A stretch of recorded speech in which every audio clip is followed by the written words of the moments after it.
उसने हमें तबीब आज़म नबी करीम अलैहिस्सलाम अता फरमाए, जिनकी ज़िंदगी के हर पहलू को इख्तियार करके हम दुनिया आखिरत की भलाइयाँ भी इकट्ठी करते हैं और हमेशा हमेशा की कामयाबी को भी हासिल करते हैं। इन सुन्ना मुबारका को इख्तियार करके हम अपने आप को हर तरह की तकालीफ से दूर भी करते हैं। इसके ऊपर अल्लाह जल्ल शानहू का जितना भी शुक्र अदा किया जाए उतना ही कम है। आज हमारा मौजू है मुंह का कैंसर। कैंसर के मतलब अगर देखा जाए तो दुनिया में बीमारियों की वजह से मौत होने की बड़ी वजहों में इससे कैंसर को दूसरी वजह शुमार किया जाता है और इसकी बुनियादी तौर पर जो वजह हमें देखने में आती है वो मुंह के कैंसर की बुनियादी वजह तंबाकू नोशी का कसरत से इस्तेमाल, इसी तरह होंठों का धूप से मुतासिर हो जाना, छालिया, गुटखा, पान का इस्तेमाल बहुत ज़्यादा होना, चूना का इस्तेमाल ज़्यादा करना और दिफाई निज़ाम का बहुत ज़्यादा कमज़ोर होना, ये इसकी बुनियादी वजूहात हैं। इनहेरिटेड हिस्ट्री में वालिदैन को कैंसर था, वो औलाद की तरफ मुंतकिल हो गया तो इसकी सिम्टम्स भी बहरहाल मिलती हैं, लेकिन मुंह के कैंसर की बड़ी वजह छालिया, गुटखा, 212 या आम सुपारी, इसका कसरत से खाना, इसका इस्तेमाल करना, ये इसकी वजह है। बाज़ केसेस के अंदर जब दांत खराब हो जाएं, दांत भुरभुरे हो जाएं और उसकी वजह से जुबान जख्मी हो रही हो, जुबान कट रही हो या उसकी वजह से जुबान के किनारे जो है वो रफ हो रहे हों और उस पे हल्की हल्की खराशें आ जाएं और मुंह की सफाई का एहतमाम अच्छे अंदाज में ना किया जाए तो इसकी वजह से भी जुबान का कैंसर, मुंह का कैंसर होने लगता है। इब्तदाई इलामात में मुंह में छाले बनते हैं या जख्म होने लगते हैं और मुंह में जो छाले या जख्म बनते हैं तो उनमें पीप पड़ने लगती है। अगर तो ये 10 दिन के अंदर, 15 दिन के अंदर ये मुंह के छाले जख्म ठीक हो जाए और इंसान अपने मामूल के ऊपर आ जाए तो इट्स ओके, लेकिन मुंह के छाले बने फिर उनमें जख्म होने लगे, उनमें पीप होने लगे और फिर उनके मुंह के छालों में से जो है वो खून रसने लगे तो ये एक काबिल गौर, काबिल तशवीश कैफियत है। इसमें फोकस करना चाहिए और किसी डॉक्टर से रुजू भी करना चाहिए। इन इलामात को हमें इब्तदाई में देख लेना चाहिए। इसी तरह अगर सांस में बदबू आने लगे तो आम तौर पे जब मुंह में कैंसर होने लगता है, मुंह के अंदर कोई रसोली बनती है, कोई ऐसा दाना या ऐसा जख्म होने लगता है जो जल्दी ठीक नहीं हो रहा होता, तो उसमें जब पस पड़ जाती है या बैक्टीरियल इन्फेक्शन ज्यादा होता है तो उससे मुंह में बदबू आने लगती है और जब मुंह में बदबू आने लगती है तो ये भी एक इलामत है जो कि इंडिकेट करती है कि मुंह में कैंसर की कोई सिम्टम डेवलप हो रही है। जुबान के ऊपर सुर्ख या सफेद निशानात का डेवलप हो जाना, जुबान पे, मसूड़ों में और जुबान के अंदर के हिस्सों में अगर सुर्ख सफेद निशानात डेवलप हो रहे हैं और वो निशानात भी अगर 2-3 हफ्ते से जायद रह जाएं तो इसका मतलब है कि कोई ऐसी इलामत डेवलप हो रही है जो कि मुंह के कैंसर की निशानदेही कर सकती है। कान में दर्द होना, जबड़े में दर्द होना, ये भी मुंह के कैंसर की इलामत उस वक्त में समझी जाती है जब मुंह में कोई दाना, रुखसार के अंदर की तरफ कोई दाना, कोई गिल्टी ऐसी डेवलप हो रही हो और उसके बाद से फिर कान में दर्द हो। इसी तरह वैसे तो उम्र जब गुजरती है तो उधेड़पन के अंदर जो है वो आवाज बैठ जाती है और बाज तंबाकू नोशी करने वालों की भी आवाज बैठ जाती है, आवाज खराब हो जाती है। लेकिन अगर जो है ऐसी सिम्टम बज़ाहिर ना हो और एज भी ऐसी ना हो और मुंह में, गले में, हलक में कहीं गिल्टी हो, मुंह में, जुबान के ऊपर जो है वो कहीं इस तरह का इन्फेक्शन मौजूद हो और उसके साथ उसकी वजह से अगर आवाज बैठने लगे तो फिर भी ये इलामत मुंह के कैंसर की سمجھی جا سکتی ہے اور اس کے اوپر ہمیں تشویش کرنی چاہیے، اس کے اوپر فکر مند ہونا چاہیے۔ اسی طرح اگر جو ہے وہ جبڑے میں درد ہے، منہ کھولنا مشکل ہو رہا ہے اور جبڑے کی ہڈیوں میں دانتوں میں درد ہونے لگا ہے اور مسوڑے میں کوئی گلٹی محسوس ہوتی ہے، مسوڑے پھول گئے ہیں اور اس سے دانت گرنے لگے ہیں، تو اس کو بھی دیکھا جا سکتا ہے، اس کو بھی فوکس کرنا چاہیے۔ بعض اوقات منہ میں تو کینسر کی گلٹی وہ نہیں ہوتی، لیکن گلے میں، حلق میں، گردن میں ہمیں گلٹیاں دیکھنے میں ملتی ہیں۔ عام طور پر اگر 40 سال کی عمر کے بعد کسی کی گلے میں گلٹی میں گلے میں یا گردن میں کوئی گلٹی محسوس ہو تو پھر اس کو توقع کی جا سکتی ہے کہ اس کی نوڈز جو ہے وہ پھیل گئی ہیں، لیکن لمفیٹک نوڈ یہ اگر ڈیولپ ہونا شروع ہو جائیں اور یہ کافی دیر تک، کافی عرصے تک رہیں اور اس کی وجہ سے باقی علامات آ رہی ہوں تو یہ بھی منہ کے کینسر کی ایک وجہ بن سکتی ہے اور منہ کے کینسر کی سمٹم ہو سکتی ہے۔ وزن کا دن بدن کم ہوتے رہنا یہ ایک علامت ہے کہ ہمیں اس پہ تشویش کرنی چاہیے، اس پہ غور و فکر کرنا چاہیے اور اس کا پراپر علاج کرنا چاہیے۔ اب ہم بات کرتے ہیں علاج کی کہ اس کا علاج کس طرح سے ممکن ہے۔ سب سے پہلی بات، الا بذکر اللہ تطمئن القلوب، تحقیق اللہ کا ذکر انسان کے دلوں کو اطمینان بخشتا ہے۔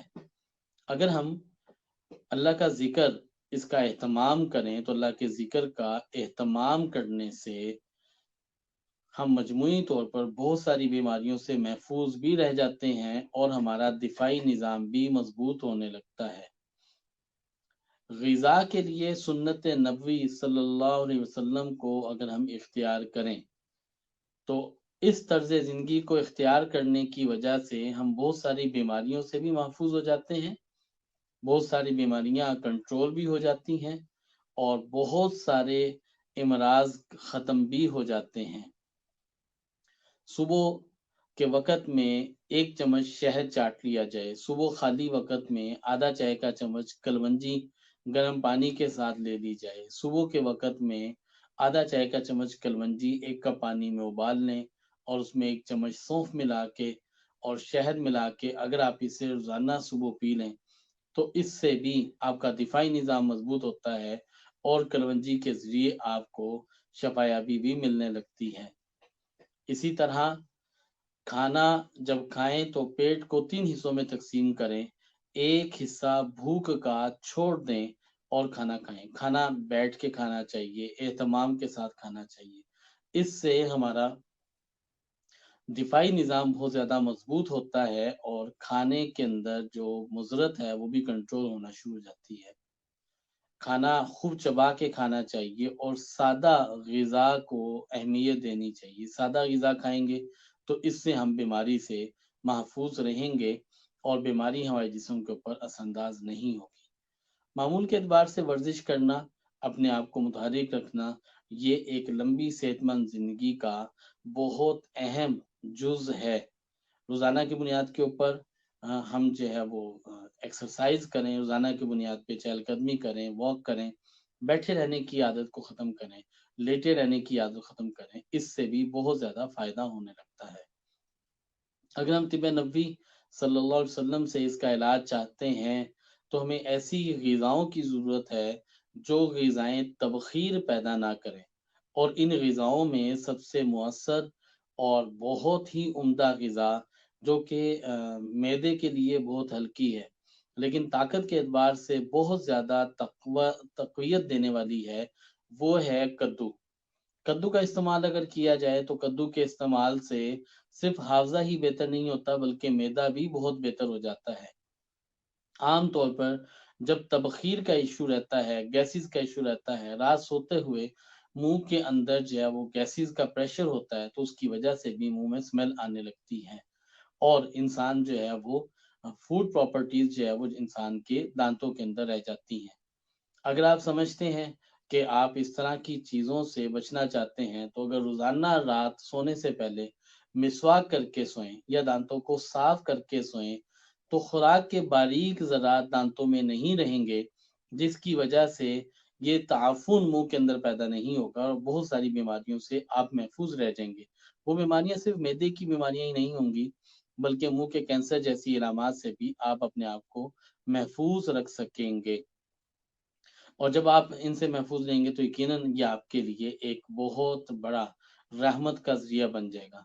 रात के वक़्त में हर सूरत में सोने से पहले दाँतों को साफ करना, मिसवाक करना, इसका एहतमाम करना, वज़ू करके इत्मीनान के साथ सोना आपको बहुत सारी बीमारियों से बचा सकता है और आपके मर्ज़ की हिफाज़त हो सकती है। कुरान मजीद फुरकान हमीद को अल्लाह जल्ला शानू ने शिफा का मंबा करार दिया है। कई अहादीस के अंदर आता है कि कुरान मजीद से शिफा हासिल की जाए। सूरह फातिहा फजर के बाद 41 मरतबा तिलावत की जाए तो इससे तमाम हाजात भी पूरी होती हैं, रुके हुए छूटे हुए काम पूरे हो जाते हैं। वो काम जिनको हम करना चाहते हैं लेकिन हमसे मुकम्मल नहीं हो रहे होते, अगर सूरह फातिहा का एहतमाम कर लिया जाए तो इससे वो काम छूट जाते हैं। सूरह फातिहा को सूरह शिफा भी कहा गया है। मुतअद्दिद इमराज के अंदर सूरह फातिहा को पढ़ के दम करना, इससे मुंह का कैंसर ठीक होता है। इसी तरह सूरह तगाबुन 3 मरतबा तिलावत की जाए, दम करके पानी पी लिया जाए। अगर मुंह के किसी हिस्से में, रुखसार में, जबड़े के पास, कान के पास, गर्दन में या गले में गिल्टी हो तो सूरह राद 1 मरतबा तिलावत करें और दम करके पानी पिएं तो इससे ये गिल्टियां खत्म होने लगती हैं और ठीक हो जाती हैं। लेकिन अगर मुंह में पीपदार दाने हों, मुंह के अंदर अगर जो है वो इन्फेक्शन बहुत ज्यादा हो, फंगस इन्फेक्शन डेवलप हो चुका हो, पस वाले दाने हो, मुंह में खराश हो, जख्म हो, तो सूरह इब्राहिम 1 मरतबा तिलावत की जाए, दम करके पानी पी लिया जाए। अगर आपके कैंसर की नोयत ऐसी हो चुकी है कि डॉक्टर भी बेबस हो चुके हैं और कैंसर बहुत हद तक फैल चुका है, तो इसके लिए आपको किस रास्ते को इख्तियार करना चाहिए? आप अल्लाह जल्ला शानो की तरफ मुतवज्जे हो जाएं। हर नमाज के बाद 200 मरतबा अस्तगफिरुल्लाह ये तस्बीह पढ़ें और इसके अलावा एक वजीफा या हसीबु या अल्लाहु ला इलाहा इल्लल्लाहु ये 40,000 मरतबा मुकम्मल करें। इसके लिए वक्त की कैद नहीं है। 10 दफा रोजाना पढ़ा जाए, 2 तस्बीह पढ़ें, 10 तस्बीह पढ़ें, 1000 दफा रोजाना पढ़ें। इसको फिगर को मुकम्मल कर लें। इससे इंशाअल्लाहुल अजीज आपको बहुत ज्यादा फायदा होगा और आपके हर किस्म के मर्ज के अंदर और खास तौर पे कैंसर की इलामात में ये बहुत ज्यादा नफा बख्श साबित हुआ है। हमारे पास वो मरीज जिनको कैंसर की वजह से रुखसार में सुराख हो गया, जख्म मुंह के बाहर तक आ गया और उसमें पस पड़ गई और बाज का उसमें कीड़े पड़ जाते हैं, उन इलामात के अंदर भी अल्हम्दुलिल्लाह सुम्मा अल्हम्दुलिल्लाह हमने ये देखा कि या हसीबु या अल्लाहु ला इलाहा इल्लल्लाहु इस वजीफा को जिसने भी शुरू किया उसको इस मर्ज के अंदर राहत और आफियत मिली, इस मर्ज से उसकी जान छूटी। एक दफा फिर दोहरा देता हूँ, या हसीबु या अल्लाहु ला इलाहा इल्लल्लाहु। इसको दिल की गहराई के साथ, ज़ौक़ के साथ, शौक के साथ हम इसका एहतमाम करें और दूसरों के साथ भी इस बात को शेयर करें। जिंदगी मौत अल्लाह जल्ला शानू के हाथ में है, लेकिन इसके लिए हलाल तैयब चीज़ों से इलाज करना, हलाल तैयब पाकीज़ा चीज़ों को इख्तियार करना और इनके ज़रिए से हमें शिफा मिल जाए, ये हमारे लिए इजाज़ की बात है। इस दुआ के साथ कि अल्लाह जल्ला शानू हम सबकी हर तरह की परेशानियों और तकालीफ को दूर फरमाए। एक सवाल जो कि हमारे साथ जो है वो शेयर किया गया, उसका हम जवाब भी देता चलें। वो सवाल ये है कि एक साहब ने हमें मैसेज किया है, उसने बताया है कि जैसे ही सर्दी का सीज़न शुरू होता है, बच्चों में रेशा बलगम की ज्यादती हो जाती है और पूरा सर्दी इसी तरह से गुजरती है। सांस बहुत ज़्यादा खराब रहता है, उखड़ा रहता है, सांस की दुश्वारी होती है, खांसी बहुत ज़्यादा होती है, बलगम रेशा बहुत ज़्यादा होता है। इनका मजमूई तौर पे इलाज आप सुन लीजिए, इसको शुरू कीजिए। अभी चूंकि सर्दी का मौसम भी शुरू है और इस तरह की अलामात भी डेवलप होना शुरू हो चुकी हैं। आइंदा हफ्ते हम कोशिश करेंगे कि सांस की तकालीफ, मौसम के बदलने के साथ जो तकालीफ आ रही हैं, उनके ऊपर भी बातचीत करें। कुश्ते शीरी ये किसी भी पंसार स्टोर से आपको आसानी से मिल जाएगी। ये लकड़ी का टुकड़ा है, इसे लेकर इसे आप उबालने इसे लेकर इसे पाउडर बनाएं। पाउडर बनाने के बाद 1 टेबलस्पून 1 कप पानी में उबाल लें और ये पक के 3 हिस्से पानी बाकी रह जाए, 1 हिस्सा पानी पक जाए। अब इसमें आप शहद मिला लें। ये पानी दिन में 4 से 5 मरतबा 1 टेबलस्पून एक बच्चे को दिन में 4 से 5 मरतबा आप पिलाइए। तो इससे बलगम, रेशा, खांसी, सांस की तकलीफ ये बिल्कुल ठीक होना शुरू हो जाएगी। आप इसे संभाल के रख सकते हैं। शहद अगर आप इसमें शामिल करेंगे तो इसमें शहद शामिल करने से ये आपके 2-3 दिन तक ये पानी बिल्कुल खराब नहीं होगा।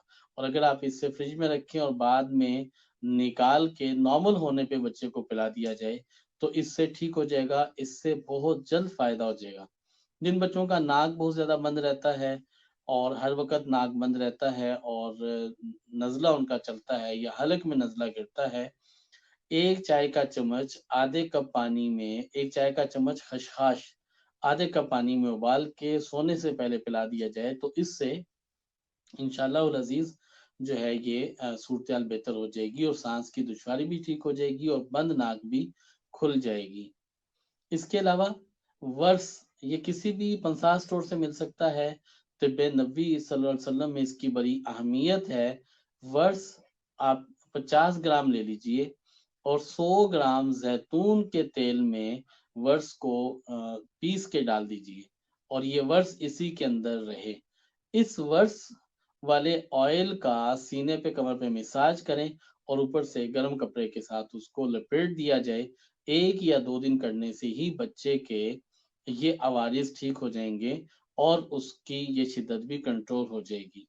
बाकी जो भी आपकी कंडीशंस और इलामात हो आप हमारे साथ शेयर करें। हम इंशाल्लाह अजीज आपको आपकी सेहत के हवाले से, आपकी रूहानी जिस्मानी परेशानी और तकालीफ के हवाले से हम इंशाल्लाह अजीज आपको गाहे बगाए आपकी रहनुमाई करते रहेंगे। वस्सलाम। डॉक्टर मोहम्मद रियाज।